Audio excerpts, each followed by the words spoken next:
గోపి గారు చెప్పండి. మహిళలకి చాలా భద్రత ఉంది, అదని ఇదని భద్రత కల్పిస్తామని చెప్తూ వచ్చినా చాలా అఘాయిత్యాలు ఇటువంటి జరుగుతున్న టైంలో రాత్రి వేళ డ్యూటీలు వేయటం మహిళల్ని గౌరవించినట్లేనా? ఎట్లా ఇది ఫ్యాక్టరీలకు సంబంధించి ప్రధానంగా అది మరి కొత్త ట్రెండా లేకపోతే కరెక్టా కాదా? అలాగే పని గంటలు 8 గంటల నుంచి 10 గంటలు పెంచడం మంచిదేనా? సార్, ఇప్పుడు ఈ ప్రభుత్వానికి మహిళల పట్ల ఎట్లాంటి గౌరవం ఉంది, వాళ్ళ పట్ల ఎట్లాంటి శ్రద్ధ ఉంది అనేది మనకి తెలుస్తుంది. ఎన్నికల సమయంలో 30,000 మంది మహిళలు మిస్ అయ్యారు అని చెప్పి పవన్ కళ్యాణ్ చెప్పాడు. వచ్చి ఏడాదిన్నర అవుతోంది అధికారంలోకి వచ్చి. ఈ ఏడాదిన్నరలో ఆ 30,000 మంది మహిళలు ఎక్కడున్నారు అని తెలుసుకునే ప్రయత్నం చేశారా? అసలు ఆ ప్రస్తావనే చేశారా? లేదు. దీన్ని బట్టే తెలుస్తుంది వాళ్ళకి మహిళల పట్ల ఎట్లాంటి గౌరవం ఉందని. మహిళలకి రాత్రి నైట్ డ్యూటీ ఏంటండి? ఏదో సిటీలో సాఫ్ట్వేర్ సెక్టర్లో కొంతమంది మహిళలకి ఉండకపోవచ్చు. పైగా అక్కడ ఏమవుతుందంటే వాళ్ళు ట్రాన్స్పోర్ట్ అరేంజ్ చేస్తారు మహిళలకి డ్యూటీ వేస్తే. ఇప్పుడు ఈ నైట్ డ్యూటీ అనే చట్టం తీసుకొచ్చేసి మహిళలకు నైట్ డ్యూటీ వేస్తే వాళ్ళకి రక్షణ ఏమిటి? వాళ్ళు ఇంటికి వెళ్ళేటప్పుడు ఎవరు కాపాడుతారు వాళ్ళని? ఇవన్నీ కూడా ఈ ప్రభుత్వం ఆలోచించట్లేదు. ఇది పూర్తిగా ప్రైవేట్ సెక్టర్ని నెత్తికెక్కించుకొని ప్రైవేట్ సెక్టర్కి అండదండలుగా నిలవడానికి చేస్తున్న పని.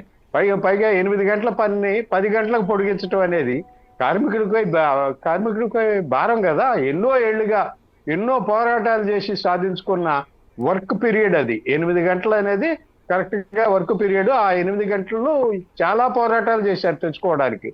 మరి అంత పోరాటాలన్నీ కూడా తుంగలో తొక్కేసి ఇప్పుడు దాన్ని నువ్వు తీసుకెళ్లి 10 గంటలకు పనిచేస్తావంటే 10 గంటలు ఎవరు పనిచేస్తారు?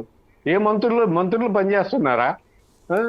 ఎవరు ముఖ్యమంత్రి పనిచేస్తున్నారా అని చెప్పుకోవచ్చు. కానీ సో ఈ రకమైనటువంటి చర్యలు అయితే నిజంగానే వైఎస్ఆర్ కాంగ్రెస్ పార్టీ వ్యతిరేకించడంలో అర్థం ఉంది. వాళ్ళకి ప్రజల పట్ల శ్రద్ధ ఉంది. కానీ ఈ ప్రభుత్వానికి అది ఏదో ఉన్నట్టుగా కనిపించడం లేదు.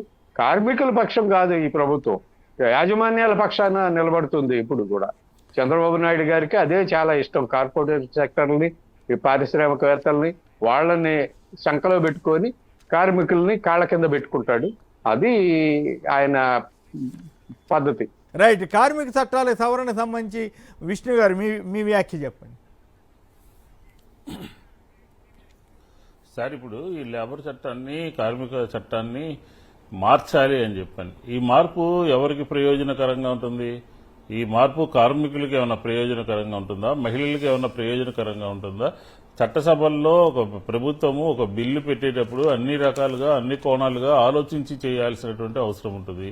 వాళ్ళకి తట్టకపోతే ప్రజల పక్షాన ప్రతిపక్షం సూచనలు చేస్తుంది. ఇది సరైనటువంటి చట్టం కాదు, ఇది మహిళలకు అర్ధరాత్రి పూట 10 గంటల పాటు పని చేయించడం అనేది సరైనటువంటి విధానం కాదు. 8 గంటలే పని టైము, దాన్ని 10 గంటలు చేయటము, అర్ధరాత్రి కూడా పని చేయాలని, మహిళలు పని చేయొచ్చని చెప్పని చట్టంలో మార్పులు తీసుకురావటము సరైనటువంటిది కాదు. ఎందుకంటే ఆంధ్రప్రదేశ్లో శాంతి భద్రతల సమస్య ఉంది. అర్ధరాత్రి పురుషులు వెళ్తేనే కరెక్ట్ గా తిన్నగా ఇంటికి వస్తున్నారో లేదో లేనటువంటి పరిస్థితి అయితే ఆంధ్రప్రదేశ్లో నెలకొంది. కాబట్టి మహిళలు ఎలా రోడ్ల మీద తిరుగుతారు, కార్మికులు ఎలా తిరుగుతారు, మహిళా కార్మికులు ఏ రకంగా రాత్రిపూట పనిచేసి అవకాశం ఉంటుందని గట్టిగా చెప్పినప్పటికీ కూడా 4-5 మంత్రులు దీన్ని వ్యతిరేకించారు. ముందు బిల్లు ఆమోదించండి, తర్వాత మేము మార్పులు చేర్పులు చేస్తామని చెప్పారు. దాన్ని అంగీకరించలేదు వైఎస్ఆర్ కాంగ్రెస్ పార్టీ. దీని చట్ట సవరణ చేయాల్సిందే, దీని మార్పులు చేయాల్సిందే అని చెప్పారు, గట్టిగా చెప్పడం జరిగింది. ఇదేంటంటే యావత్తుగా ఆంధ్రప్రదేశ్లో ఉన్నటువంటి యాజమాన్యాల పక్షాన ప్రభుత్వం పనిచేస్తున్నట్టుగా, ప్రభుత్వం వాళ్ళకి ఉన్నటువంటి సమస్యని 10 గంటల పాటు పెంచడానికి దోహదపడినట్టుగా కనపడతా ఉంది. అంటే కార్మికుల పక్షాన లేదు ప్రభుత్వం, యాజమాన్యాల పక్షాన ఉన్నట్టుగా స్పష్టంగా అర్థమవుతుంది. ఇది సరైనటువంటి బిల్లు కాదు. దీని అసెంబ్లీలో బొత్స సత్యనారాయణ గారు లేకపోతే వైఎస్ఆర్ కాంగ్రెస్ పార్టీ ఎమ్మెల్సీలు అందరూ కూడా వ్యతిరేకించారు. వ్యతిరేకించినప్పటికీ కూడా అది పక్కన పెట్టడం జరిగింది.